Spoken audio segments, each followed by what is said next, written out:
What's up? My name's Christopher, and this is my vision from God. I live in Las Vegas, 38 years old. In 2008, I had a dream, a vision from God. And my dream started off pretty regular. It was a bright and sunny day, and I was on the cell phone talking with my uncle, and we were just talking. I know I was cussing, listening to the radio, and that's when everything changed. From the day I had my vision, I've never been the same. Now, as I was driving, I noticed a lot of funny things was going on around me. And my uncle said the same thing. He said something was weird was going on. I slammed on my brakes, and oh my Lord, what was in front of me would blow your mind. Right before my very eyes was the four horsemen. The four horsemen of the Bible, of the apocalypse. The ones that I've heard about since I was young. And they were giant knights on giant horses. I remember one in particular that had antlers on his head, looked over at the others and mumbled something real loud, and they all started laughing at me. As if I was the tail end of an old joke. They laughed, and I looked with astonishment at them. I knew I wasn't dreaming. They all took off and broke down the city street. Now, as they got further and further away, I noticed that they faded off into the distance just as they left my sight. All of a sudden, I'm back on the city street. Everything went back to normal. And as I was looking, I thought they were coming back. I started seeing something. All of a sudden, out of nowhere, military soldiers and tanks started pushing people into the street, forcing everyone to get out of their cars, get out of the stores, get out of your homes. At that moment, I knew I wasn't dreaming. I didn't care about what happened to my car. I don't know what happened to my uncle on the phone. The horsemen never left my mind. And as they forced everyone into the street, they pushed everyone into a line, and they started to make us walk. Everyone saw they were evil. And the funny thing was, in my vision, I saw nobody resist.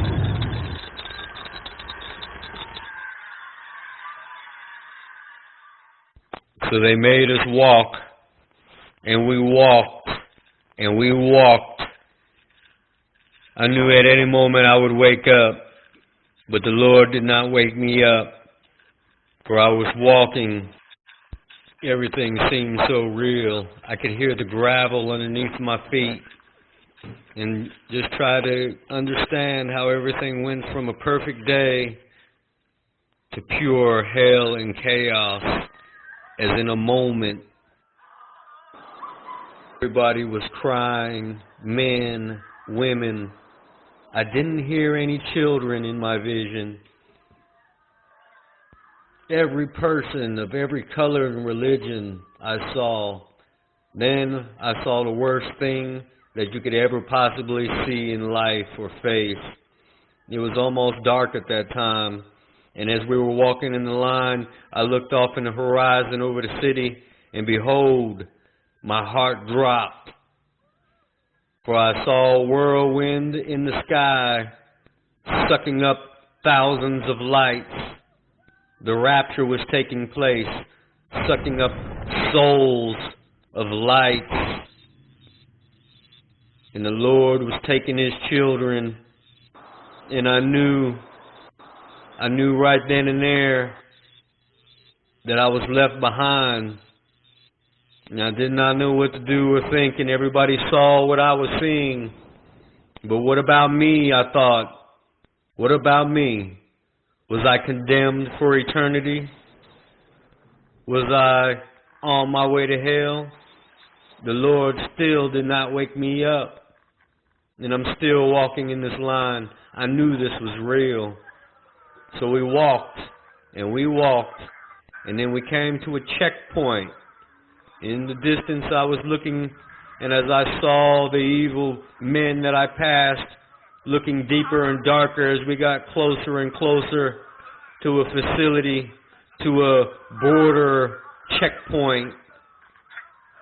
We had finally made it to their destination. I remember their faces, their evil demonic faces staring at us. As we got closer and closer, we came to a point, and I thought to myself, am I going to hell? They rounded people up.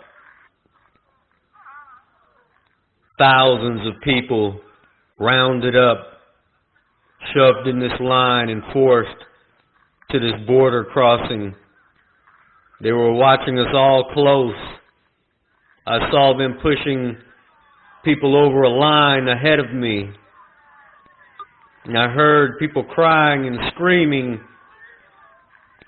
And as soon as they crossed the line, they were marked. A big knot would come out of their head. Giant knot with a scar over it.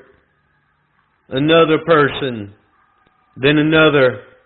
And then some people I noticed a knot would pop out of their arm. So it's either the arm or the forehead. I don't know what the difference was, but that's what I saw in the faces of these evil men. And then came I. Get in the line, they yelled as they pushed me across the line. Now I remember looking at my arm, and as soon as I crossed, BAM! A big old knot would pop out of my arm with a big scarish looking thing over it. And I knew we had been marked. And the hideousness of it, I couldn't stand, so I covered it with my shirt and I started walking. It didn't matter where you walked from there. I followed the others and went toward a huge concrete building. And I knew from there we were marked because no one followed us from there. I could hear crying in the distance. So I walked in to a giant concrete room. And as I looked around, I saw an entrance and I heard other people crying. So I walked toward that room to see what was going on. Weeping and wailing, rooms full of people crying. Everyone knew in their minds that we were going to hell or we are on our way to be executed. We were left behind. A moment later, a girl who I seemed to have known before from my past had came running up to me, and I told her I have sinned too much, and I pushed her away, and she walked away sobbing.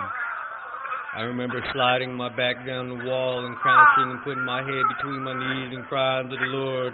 I even thought about what was next, what they were going to do to us. My eyes were closed.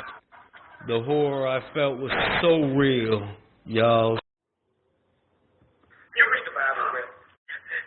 Yes. Well, there's this passage I got memorized on this. Ezekiel 25:17. The path of the righteous man is beset on all sides by the iniquities of the selfish and the tyranny of evil men. Blessed is he who in the name of charity and goodwill shepherds the weak through the valley of darkness.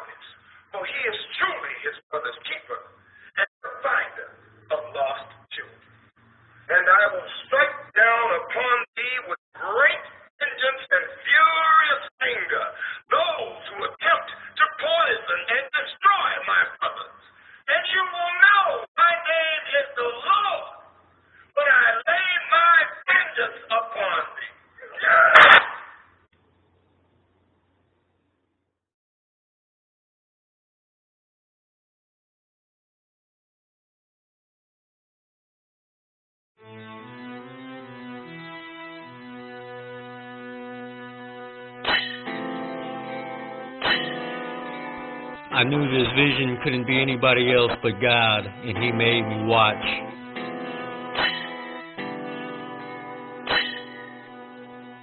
I watched to the very end.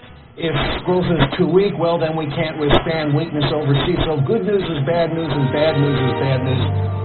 Just as I thought it was over, there's still hope.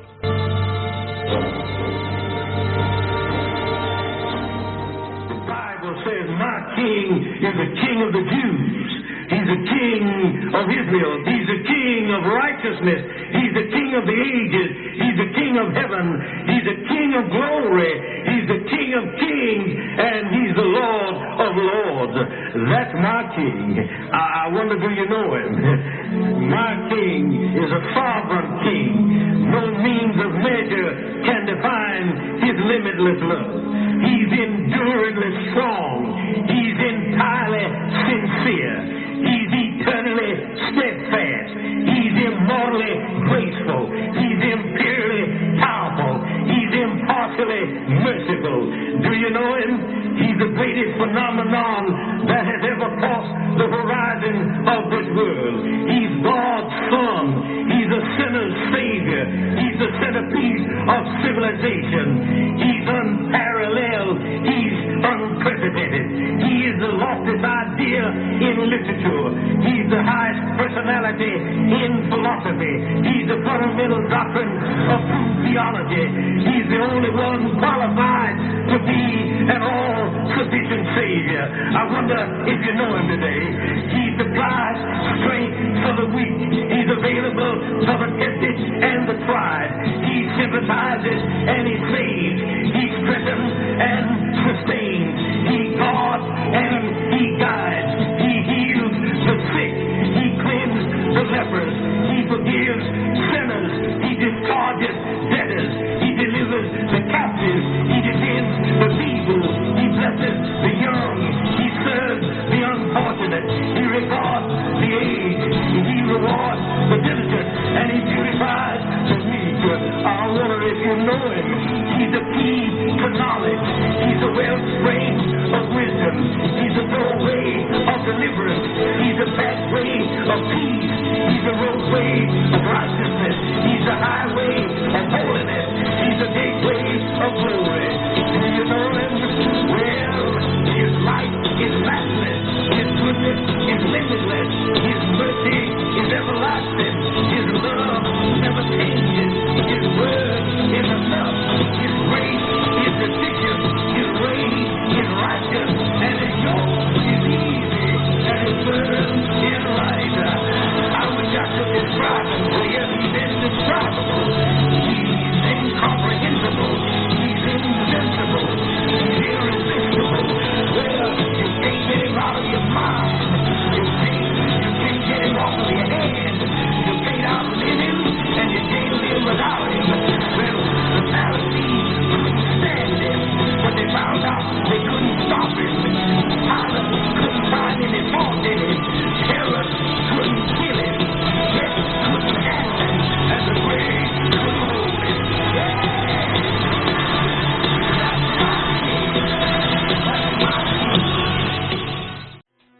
To know wisdom and instruction, to perceive the words of understanding, to receive the instruction of wisdom, justice and judgment and equity, to give subtlety to the simple, to the young man knowledge and discretion. A wise man will hear and will increase learning, and a man of understanding shall attain unto wise counsels. To understand a proverb and the interpretation, the words of the wise and their dark sayings. The fear of the Lord is the beginning of knowledge, but fools despise wisdom and instruction. My son, hear the instruction of thy father, and forsake not the law of thy mother. For they shall be an ornament of grace unto thy head, and chains about thy neck. My son, if sinners entice thee, consent thou not. If they say, come with us, let us lay wait for blood, let us lurk privately for the innocent without cause. Let them Let us swallow them up as alive as the grave, and whole as those that go down into the pit. We shall find all precious substance. We shall fill our houses with spoil. Cast in thy lot among us. Let us all have one purse. My son, walk not thou in the way with them. Refrain thy foot from their path, for their feet run to evil, and make haste to shed blood. Surely in vain the net is spread in the sight of any bird.